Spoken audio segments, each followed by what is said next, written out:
Yes, after 10,000 years, another upload.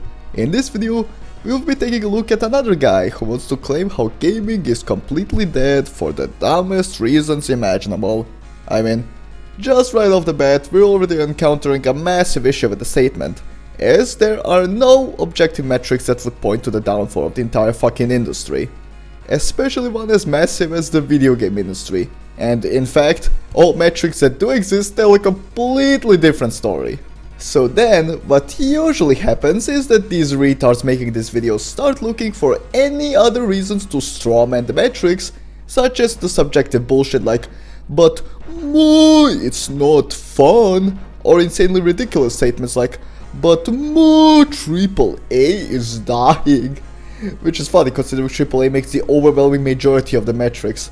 Either that, or they cherry pick examples that fit their narrative and ignore the rest. Like, I've seen a million cope excuses, and I tell you right now, none of them are good. Just for the retards who clicked on this video just to leave a stupid comment while not realizing that if gaming was actually dying, the statistics would speak for themselves.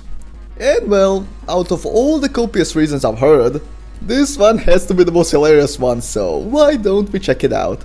The title of this video is The Real Reason Gaming Isn't Fun Anymore, and comes from JDO. Bruh. And here I thought my name was bad. Yeah.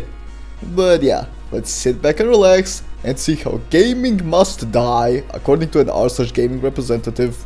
This is the real reason that gaming isn't the same anymore. You've heard it all at this point. Gaming isn't fun, and gaming just doesn't feel the same as it used to. Obviously, something has changed in gaming for the last couple of years, which is why you've seen these videos so often. And already, we're starting off with a massive logical fallacy here. So, what he's doing here is a little something called argumentum ad populum. I mean, I don't think I really have to explain by being all like, see? All these videos say it isn't fun for them, so my opinion is better than all of yours, is an incredibly stupid argument. From just the fact fun is subjective, all the way to the fact that when you watch any of these dogshit videos, you realize the problem is that the retards making them artificially limit themselves to playing just a select few games, with the sole purpose of being outraged. So already starting it off strong with the stupidity. Either on TikTok or here on YouTube, we've seen a lot of people talking about how gaming just isn't the same. And they're right, gaming isn't as fun or special as it used to be. Yes, because he said so. I don't know guys, when all the measurable data goes completely against his point, you would think he would maybe have a source for his claim since he's stating it that boldly. And well, I think we all know what his source is. My source is that I made it the fuck up. But no one is talking about the real reason that it's not the same anymore. A lot of people are saying it's because we're getting older, saying nostalgia is why gaming doesn't feel the same. We look back on the early days of Minecraft and Fortnite when we were 5 or 10 years younger, and that's what makes the game feel so special. The good old days, back when we didn't have responsibilities and bills to pay. We'd come home from school and play Minecraft when it was brand new, and looking back on it, it feels special because of that. That could be true to some extent, but what about the grown-ups who enjoyed Minecraft just as much as we did as kids? They moved on to something else. I mean, just ignoring that this is a worthless anecdote, this is literally the equivalent of not finding football fun anymore and then going to a stadium with your 3-step ladder to scream at people how football is dying.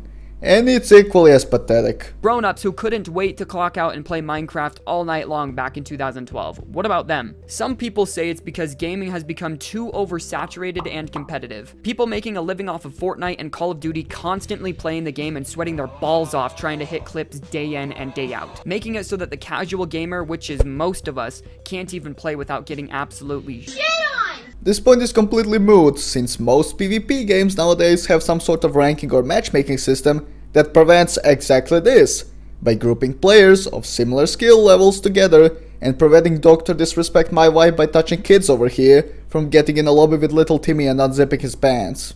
I want to dress up like a clown and have sex with children. That definitely could be a factor for competitive games, but arguably people were extremely competitive back in the Black Ops 2 days and people still love that game. So you admit that it's not an actual issue.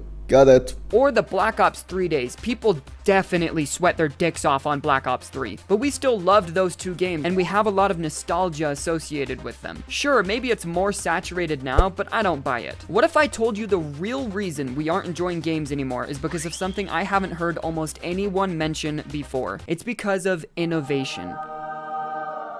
Hear me out. Gaming felt so special when Minecraft had just dropped in 2012 because we had never experienced something like it before. No one had ever played a game like Minecraft. It felt so special because it was so special. Fortnite is another great example. It was so special in 2018 because no one had ever played a game like it before. The Battle Royale genre was on the rise with PUBG, but Fortnite revolutionized it with the building aspect. No one else had ever played a game like Fortnite back when it had first came out. We had all played shooters before. We had been playing Call of Duty for 10 plus years at that point. PUBG and Battle Royale style games were very fun at that time, but it still was just a first person shooter. The concept of building had never been done before. Shooters mixed with building, it was an entirely new skill set that we all got to start practicing and getting better at. Something we had never experienced before. You see, the reason gaming feels so special in the past is because of how quickly gaming evolved. People who have been gaming since Pong feel the same way that us younger kids do. It's not because we're getting older and we are no longer in high school. Rapid innovation is what made games so fun and nostalgic. Well man, you'll be happy to know that innovation still very much exists in games today. Modern Warfare 2019 completely revolutionized how we perceive firearm animations and customization in games. Helldivers 2 took the games as a service model and used it to its absolute fullest, even if it had some hiccups along the way. Or even just exiting the AAA sphere, you have a metric fuck ton of indie games that constantly come up with cool and unique concepts due to their sheer volume alone, well, mostly because of it.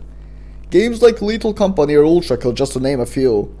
And you can list a million other examples that I'm too lazy to type out, so there you go man, where is the problem? What is the problem? We were so used to seeing something new and different every single year, which is what made it so much fun. But we've reached a point where companies are taking longer to come up with new games that no one has experienced before. Well, that's just complete bullshit. And I know for a fact he's not just talking exclusively about AAA games, since he did bring up Minecraft, which prior to getting acquired by Microsoft was an indie game, because Boeing was an independent studio at the time that he is mentioning. And since I already brought up some examples earlier, let's also throw Vampire Survivors and Cult of the Lamb into the mix, why the fuck not? Think about it. Gaming from 2010 to 2015 changed so much more than from 2015 to 2020. And here we go with cherry picking examples. What a surprise! Surely no one saw this one coming. And even then, he completely falls flat on his face because Black Ops 4 tried something completely different with the multiplayer to a very mixed reception, as well as zombies, which, hot take, was pretty fucking awesome. Okay, well, by now that's like not a hot take anymore, but you get my point.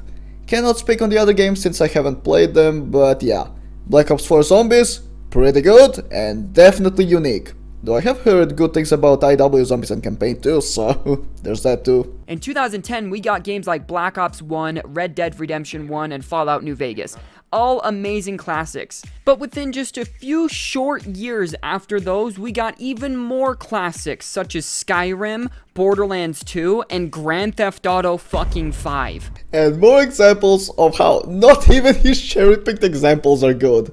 Since he put Call of Duty multiple times, let's mention Modern Warfare 2019 again, which had more innovations coming from Black Ops 4 than both GTA 5 and Skyrim had coming from GTA 4 and Oblivion respectively.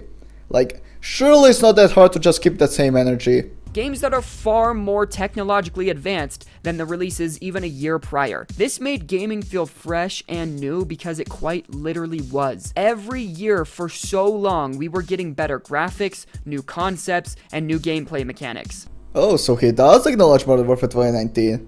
But to get back on topic, we are still getting new concepts all the time. And as for graphics, I'd say we're at the point where graphics are just fine as they are, and I would personally prefer it if developers focus more on optimization to make sure we can have good graphics on lower end hardware, as well as better performance, because if you want to talk about issues in the video game industry that are actual issues, that is definitely one of them, since the engine that actually gives the best graphics, Unreal Engine, is insanely unoptimized, which is something Epic is aware of and not planning to fix.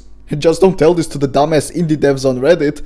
They'll throw a hissy fit and accuse you of wanting to start 1894 by George Floyd. But the issue is, we evolved so quickly that now it's hard for a company to come out with something truly innovative or new. This causes multiple issues. First off, we the consumers start to demand more from companies, and quickly too. The previous AAA title wasn't enough. We need more, and we need it now. This puts pressure on these developers. Giving us a new and improved game back in 2008 took a lot less time than it does now. Games like Red Dead Redemption 2 are the new standard. Games that take quite literally a decade to develop. So now, companies are pressured to release bigger and better games, and there isn't a whole lot bigger or better that we can go. This breeds disasters like Cyberpunk 2077, games that were released too quickly due to popular demand and pressure from investors. When we're getting bored and tired of games far quicker than companies can give us new games, that leaves us with one option: to fall back on games that we loved prior. Or branch out and try different games. Like seriously, what is it with all this "more gaming is dead" retards and pretending that this is such a foreign concept? But already played the hell out of. Why do you think people are still playing Warzone, Fortnite, and Apex Legends to this day? Still. Because they're old gems that we have had fun with. No, it's because they had constant content drops to keep the games interesting. That, and there is no sequel to these games. There is no Fortnite 2 or Apex Legends 2, and when Warzone releases new iterations, it comes in the form of an update for the original Warzone. And I don't know why I have to explain any of this, since this is all common knowledge, which I would expect someone who is pretending to be an expert on the industry like this guy to know when he's woken up in the middle of the night. But of course, this is the exact reason why he is not as smart as he thinks, since then, he would know that the industry is in perfectly fine place as is. But yeah, having said that, I don't really think we're gonna get anywhere, so I'm gonna end it up here. So I guess the moral of the story here is, video games are bad because more graphics are not evolving. Yeah, I mean, let's face it, from the title alone, we all collectively knew very well where this was going, and to the surprise of absolutely no one, it went down the same pitfalls as every other video of its kind. You know what they say, train go boom. But yeah, that's gonna do it for this one. Be sure to like and subscribe to boost me the algorithm. Thank you for watching and I'll see you next time.